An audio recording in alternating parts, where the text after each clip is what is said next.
Hello and welcome back to Climate Solutions News. I'm Dominic Shales, publisher of the website. And today we're exploring one of the most overlooked contributors to global emissions, the military. As European countries pour billions into rearmament, a new report from the French climate data company Greenly sounds the alarm on the hidden carbon cost of this defence buildup. The report, which is called Rearming Europe, Counting the Carbon Bootprint, finds that militaries and their supply chains may account for as much as 5.5% of global greenhouse gas emissions. That's more than aviation and shipping combined. Yet these emissions are rarely reported, barely regulated, and largely absent from climate pledges. With NATO spending at record levels and the EU's new €800 billion ReArm Europe initiative now underway, the emissions from defence could quietly undermine Europe's climate commitments unless urgent reforms are made.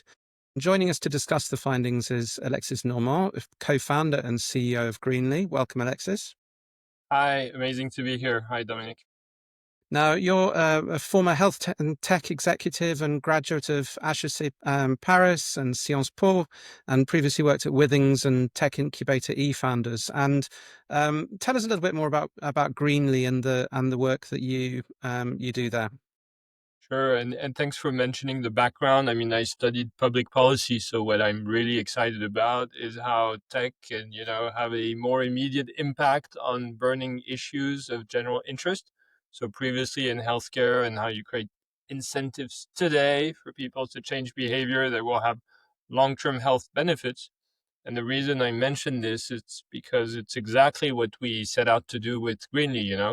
We all know that all the efforts we have to do today to reduce our footprint, which will really bear their full fruition, in 20, 30 years. And yet it's very hard to motivate ourselves. So it's all about creating those short-term incentives, showing businesses that they can very well reduce their emissions and get a business benefit from it. And so the way we do this is we've created a platform that makes it much easier to compute precise emissions, right, and report on them. But also, use this as leverage. So essentially, the reason we've scaled to about 3,000 customers today. We have around 250 employees. We've raised around 75 million euros. So we're one of the, not perhaps the biggest carbon accounting platform in Europe. The reason we scaled is because, well, first of all, most customers realize that a majority of their own customers require climate disclosure. So they lose business, if they aren't disclosing their emissions. So, but of course, there's a cost associated to disclosing emissions, and we essentially reduce that cost by alleviating a lot of the pain points that these companies face. The pain point being, okay, I have to collect a lot of data. That's very hard. If it's manual, how do you automate this? How do you integrate this? And when I have all this data that helps me determine what in my business is a source of carbon emissions, then you have to convert this information into CO2, applying ratios, which we call emission factors. So this is also something on a very large scale, which we can automate. And then we also automate the report production, even the suggestions for decarbonization roadmaps and the exports into regulatory compliance formats, be it in the UK, SECR, CSRD in the EU, et cetera, et cetera. So anyway, it's this process which was very consulting heavy, which we have put into a platform plus service, but we also supply consultants. Anyway, enough about Greenly. That's just for Thank context. you. No, it's all great background. And why did you decide to investigate military emissions specifically? Are you working with the military? Do you have an interest in that area, or is it just because you feel that it's an unreported area that needs to be disclosed? Uh, we have a couple customers in the defense area for sure. Usually more on the software side. There aren't any missile or tank manufacturers that we are aware of, right? But in general, we follow precisely what's happening, and and we try and bring some of our knowledge to matters of public interest. And so, of course, there's a very strong commitment from the EU to reduce emissions, by more than 50% in the next 10 years, and so on. But at the same time, we've seen a bit of um, I guess, a watering down of the European Union Green Deal in terms of lifting regulatory requirements on SMBs to report their emissions, and so on and so forth, and the priority kind of shifting on, of course, defending, rearming Europe, etc., etc. But nobody made the link between those two issues. And in fact, a lot of the um, defense spending isn't really accounted for in the EU's decarbonization objective. So it felt like a massive loophole. And since we of course know how to account for emissions, we asked our data science team to have a look at this and take all the publicly available data that was out there, and make some estimations of. And that must be quite tricky, right? Because a lot of the information must be not publicly available by dint of it being, you know, from the military or safeguarded and under protection. So, and I think you're reporting that NATO's emissions are 256 million tons of carbon dioxide equivalent in 2024 alone. So, how confident are you in that number, and kind of what are the assumptions that are underpinning that? Well, first of all, NATO does publish some of its emissions data, so you could. So I guess you have to trust them, right? We didn't do NATO's carbon accounting, and it's basically a buildup of everything that's reported. There are ways to, but to actually, there are different ways to account for emissions in defense, right? There's like 80-20 method where you would look at what it represents in terms of total spend and total share of GDP, and you can make a gross estimation of what it represents, right? And of course account for this sector being particularly intense in emissions versus other sectors. So it's a very macro analysis based basically on spend. You look at what is the average emission intensity of €1 million, £1 million spent on emissions. That's the top-down approach, right? And then there's the bottom-up approach, where you would look at, okay, how many aircrafts are we talking about? How many tanks? How many ships? How many military bases? How many troops, etc., etc. And then you build up, and basically the easy way is the top-down approach, but you can fact check, you can have a sanity check by having a bottom-up approach. So this is what we explain in detail in our paper. I think what's important to highlight is the military is a particularly intense sector in terms of carbon emissions, right? A lot of it being due to the higher than average emissions intensity of all things involving jets, right? Which are a lot faster, release a lot more energy around the vehicle and tanks.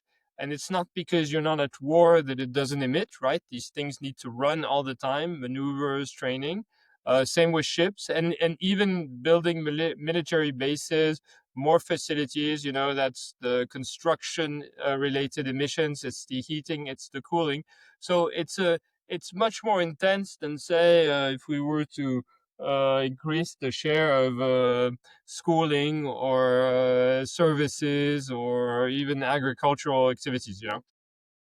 And you're assessing that I mean, the EU is due to spend around 800 billion in rearmament packages, and you're assessing that that's going to represent about 150 million tons of carbon dioxide equivalent on top of what's already being generated. Is that correct? Yeah, I mean, look, basically, you're talking about increasing by 2 to 3 points of GDP the military spend. So, as I said, it's the largest buildup since the Cold War for NATO. You're talking about a sector which is among the most carbon intensive of all.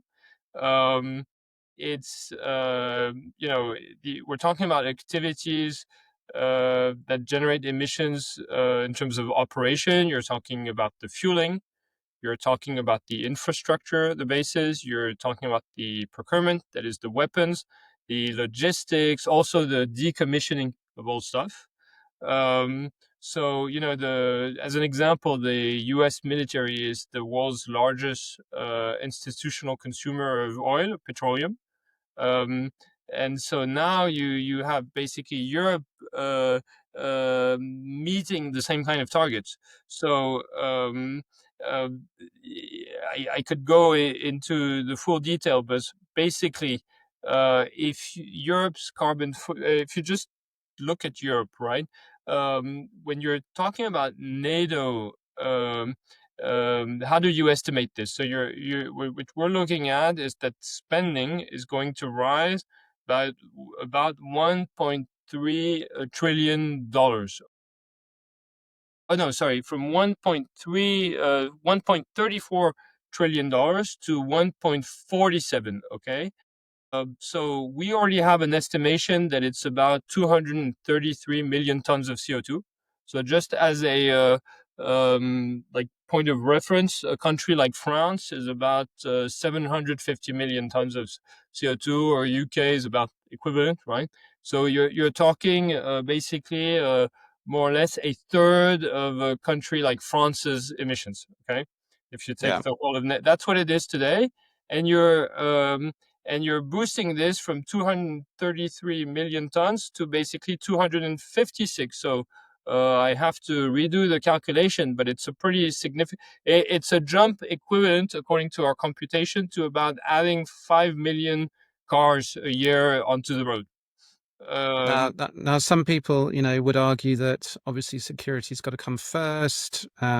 Emissions are, a secondary consideration and actually a distraction from defense priorities. I mean, what's your take on how the two need to work together and how we need to address both? Yeah, look, I don't want to come off as an unrealistic climate activist, that's detached from the contingencies of the real world. So, of course, security is very important. I mean, you could argue that you don't need more tanks to be more secured, if you have the nuclear bomb, but that's not the case for everybody, right? I'm not a military strategist, so let's assume that this buildup is necessary. Um, you can still think about ways to reduce emissions of the military. So we're not saying not the Europe shouldn't um, uh, gear up to defend itself. We're saying as you do this, do not forget that this has a very high climate impact, and use this as an opportunity to enrich your defense policies with a clear focus on decarbonization. And I think here we've got to be a little detailed as to what can be done. So I think you can take emission by emission category and basically list what needs to be done to reduce those emissions. So first of all, uh, you need comprehensive emissions reporting. Okay, so where is the increase going? Is it the jet fuel? Is it the tanks? Is it the procurement, etc.? And then you need to look at each of these areas and say, well, if we're talking about the planes, do we need to have rules where every plane must fly, 1,000 hours a year, or can we have these trainings with simulators, right?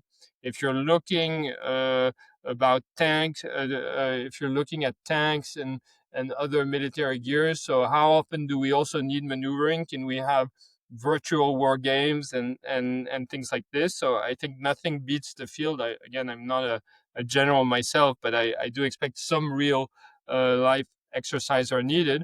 If you're talking about building new facilities, new military bases, and you're talking about a massive spending, there's going to be a lot of cement there. There are going to be a lot of buildings. How about using materials that are net zero, like we do for our other buildings? How about having better insulated military facilities to essentially reduce the heating and energy spend of these buildings? If you're talking about defense procurement, how about adding within all these procurement processes a requirement for manufacturers to track their own footprint and themselves have a decarbonization fund, et cetera, et cetera. So, uh, Yeah, it's like a macrocosm or a microcosm of the wider kind of economy and wider sort of manufacturing base, isn't it? And supply chains. exactly. I But mean, greener procurements, electrification of non-combat fleets, energy transition on bases. Uh, it's a bit like the Olympic Games. They're a massive surge of spend. Okay, so they're going to have a lot more emissions, but you can use this kind of spending push as an opportunity to decarbonize a segment of your economy. Build low carbon stadiums. Have newer facilities that consume less when you do your sports. Okay, the military is the real stuff, right? But you can still decarbonize your economy. So what we're really saying is this needs to be taken into account. good. And in terms of examples from around the world, do you see any militaries or countries really taking that on board and putting in place the solutions to address the problem? I mean, not really. I mean, NATO did develop shared methodology for members to track and report emissions. They did publish a climate strategy with a goal of 45% emissions reduction by 2030. But I guess this was before the new US administration. And now things have changed because spending is up, and most of the NATO members are not anti-climate activists like the U.S. administration, right? So if they're going to be putting so much of their GDP into this, they should have a voice in pursuing that strategy. I mean, it is a grand bargain of sorts, I suppose. And have do you think everything has changed in terms of the US's approach since Donald Trump came in? Has the climate gone down as a priority for the military, do you see? Uh, for the military in the US, certainly. But I would say we have a lot of US customers. They're perhaps not really boasting about their efforts, but they are certainly pursuing their efforts. Most of our customers beyond the military are international companies who have customers all over the world, and the reasons that the reasons they began to track their emissions are still there, right? You're talking corporate climate pledges of our customers, and so they still need their roadmap. So for us, U.S. companies' decarbonization pledges are continuing. So if you're an arms manufacturer in the U.S. Selling into Europe, you're probably selling into a um, public procurement office of sorts in Germany, in France, etc., etc. And these guys have put in all their purchasing processes a requirement to disclose your emissions. So I don't see why U.S. arms manufacturers aren't tracking their emissions. We certainly see a European arms manufacturer doing so. And just to finish off, I mean, what reforms would Greenly like to see? Is it a requirement for full disclosure? Is that enough? Do we need to have binding emissions targets for militaries? What's your take on it? I think military budgets emissions should be disclosed, right? It doesn't. It could be blurred somewhat, not to disclose too much confidential information. We don't know. We don't need to know the exact emissions of each submarine, out there, right? Binding targets, transparency in defense procurement. Probably, why not even go as far as having a dedicated green defense innovation fund? Um, um, and then basically the you're talking about 5% of a country's GDP, so they should have a commitment to scale low carbon energy and low carbon infrastructures. And I think when you have all it takes, right, is 10% of a company's customer to start asking its supply chain for climate pledges, for a kind of contagion trickle down effect to happen, right? So you've got this huge sector of the economy with a huge spending surge. So if they beef up their climate requirement, it can have a contagion effect on the rest of the economy. And I think right now it feels like it's a loophole in the EU Green Deal, so that's what we'd like to see corrected, basically. Very good. And where can people go to read the full report, Rearming Europe, Counting the Carbon Bootprint, like what you've done Well, there? if you just Google that, you'll find it on Greenly's website, Leash Media blog, and you can also just reach out to me, Alexis at greenly.earth, and we'll send you the PDF version if you want. Very good. Alexis Normand, who is founder and CEO of Greenly, thank you very much for that fascinating conversation. Thank you, Dominic.